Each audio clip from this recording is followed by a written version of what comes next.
Carol, eu conversei com algumas fontes do governo brasileiro, gente que vem acompanhando já de algumas semanas, alguns meses aí essas movimentações dos Estados Unidos com relação ao Brasil e à região, e a avaliação dessas pessoas muito influentes no governo brasileiro é de que a intenção do presidente Donald Trump ao deslocar esses navios de guerra para a costa venezuelana é intimidar todos os países da região que tenham uma política que seja independente dos Estados Unidos. Uma política de não alinhamento ideológico com a Casa Branca ou até econômico. Então, nessas conversas que eu tive durante essa semana, essas fontes citaram, além do Brasil, obviamente, isso é um recado indireto ao Brasil, eles citaram, e também a Venezuela, que obviamente é um recado diretíssimo à Venezuela, afinal de contas, os navios estão indo para as águas territoriais da Venezuela, também me citaram outros países que os Estados Unidos teriam a intenção de intimidar nesse processo. A Colômbia, onde o presidente Lula vai estar hoje, certamente ele vai conversar sobre isso com o presidente Gustavo Petro, o Panamá e o México.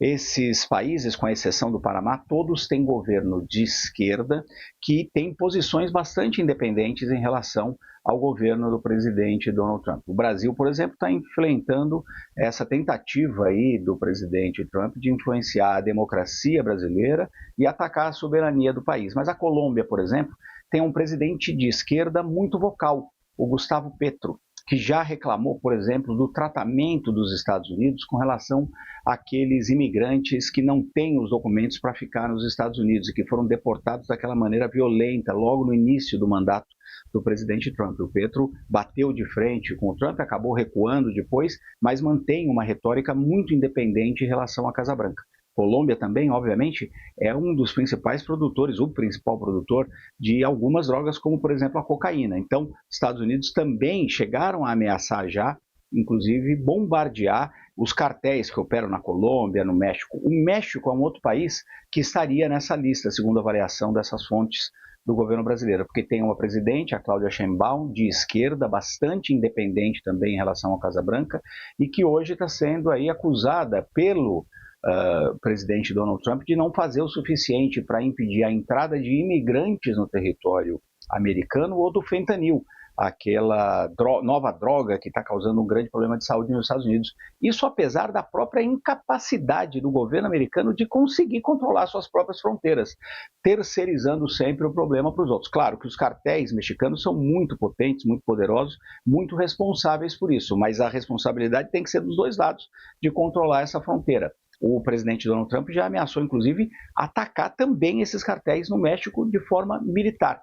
E o caso do Panamá, Carol, é um caso diferente, porque tem um governo de direita neste momento, mas tem a questão do canal do Panamá.